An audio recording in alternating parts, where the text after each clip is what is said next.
نوکریانې زمونږ په د ام پی پیسې خبره کوم تا زما کوېسچن وکړو د سویپر نه او د څوکیدار نه علاوه زما په خیال چې بل څه زمونږ سره په اختیار کې نشته ټول انګیز دی دغه دی او سویپر او څوکیدار به څوک خرڅ کړي او څوک په مطلب سویپر غریب چې سویپري چې یو سړی کوي که نه زه افسوس خبره دا کوم که نه هغه خلکو ته چې یو سړی سویپري کوي د سویپري نه به سړی څه وایي چې زه مطلب یو جارو واهم نو زما هر سره به صحیح 10,000 15,000 دا زما ایمان دی یو خبره مې یاده شوه یو سړی په سویپر باندې لګولی ما تا ته ویلي چې دروغجن الله پاک وایي زما دشمن دی یو زنانه وه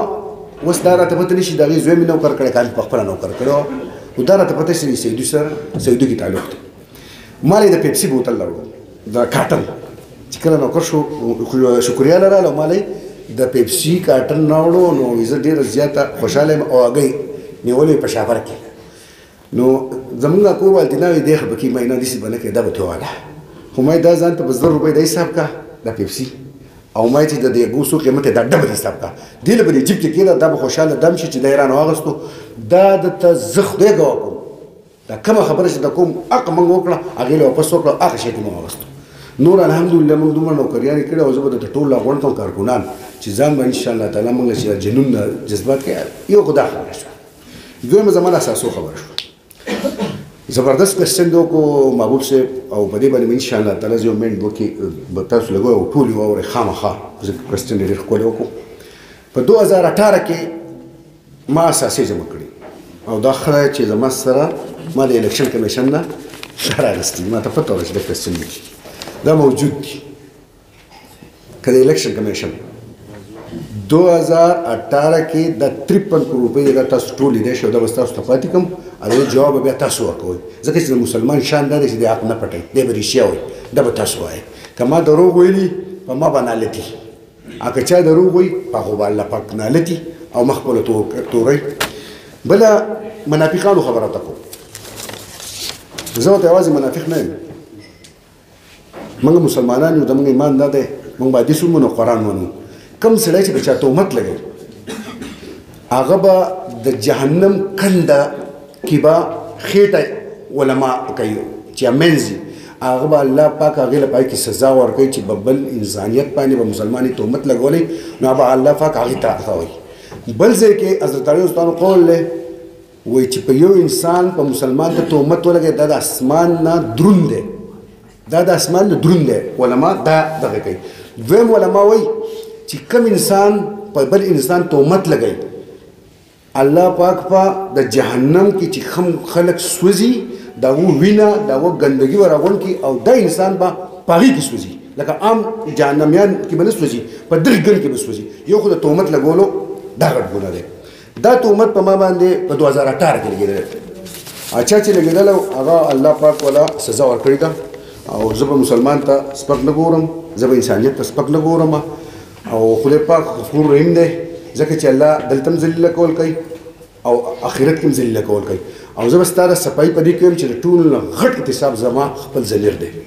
او زما د ټول نه غټ عدالت زما الله پاک عدالت دی چې دا کې به صرف یوازې زه ولاړ یم زما بچي به زما په کار نه راځي زما وروڼه به زما په کار نه راځي زما رشته دار به زما په کار نه راځي زما هېڅ به نه راځي زما عمل به راځي زه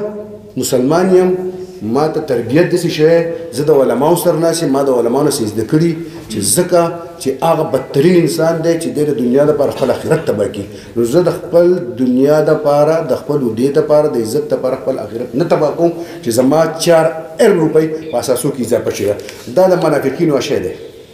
دا وګورئ دا د چا هغه منافقین چې کوم الله ورته وایي د الله رسول ورته وایي زه ورته نه یم چې دی په جهنم کې سوځي دا 4 ارب په 5 سال کې دی لیکلی دي چې ما 4 روپۍ په 2018 کې ما جمع کړي زه ورته دا خبره کوم چې دا د الیکشن کمیشن کې د پراته دي د 53 کروڑ تاسو یې ټیک شو نو دا دروغ دي یا دا دروغ دي که دا دروغ وو زه دوی ته یم که د وکیل پیسې راسره نه وي زه به درکړم که فرض که د دیوال نه خوا چغې وباسې او وروڼې وباسې او په بړستنه کې ناستې په فیسبوک باندې شی ورکړې نو که ما وپېژنې نو زه به عدالت کې ماله جواب راکړې په عدالت کې به دې ماله جواب راکړې زه ورته نور صبر نه کوم او څوک چې زه نه پېژنم د دیوال په شا باندې وایي جوهي دی وهدي په پیغمبرانو پورې د حضرت محمد صلی الله علیه وسلم بدوانو جانو سردار دی موږ دا غو خورونه دا په بیبي باندې تهمت لګیدل په پیغمبرانو تهمت لګیدل په هغه سپونو کې زه تاسو ته سوال کوم چې دې سم کوي چې څنګه سبا دغه کې سوځي زره باندې بیا خپه کېږم ځکه چې تبلیغیان وایي وایي که سړی غلطه خبره هم کوي تاسو پکې سپور وایي ته به صبر کوې ځکه چې دا انسان دی نو زه ورته تاسو انسانان یې که نه پوهېږئ د علما سره کښېنئ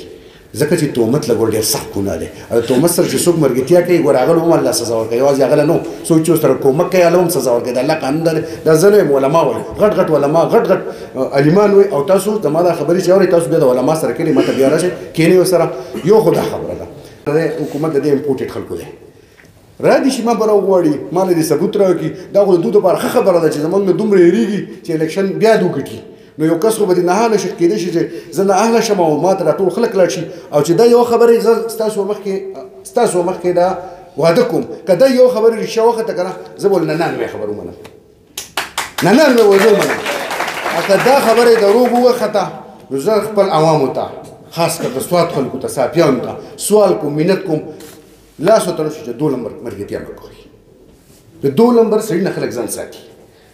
ځکه د منافق نه دغه نه خلک ځان ساتي که نه زه ستاسو نه کوېسچن کوم یا صافیان نه کوم ځان دې ساتي که نه نو زه تاسو ته یم که زما وخته نو زه درته وایم چې زه به مخ را راټور کوئ په خر مې سور کوئ او که د خدای دپاره دا خلک دروغ وایي بلیمونه لګوئ د بل د بېعزتۍ دپاره خپل عزت سیوا کوي نو زه تاسو ته سنسیر خلکو ته یم ایماندارو خلکو ته یم په دې ملک میل خلکو ته یم چې د دې خلکو نه قلار شي دا په خر سور کوي مخ ورټور کوي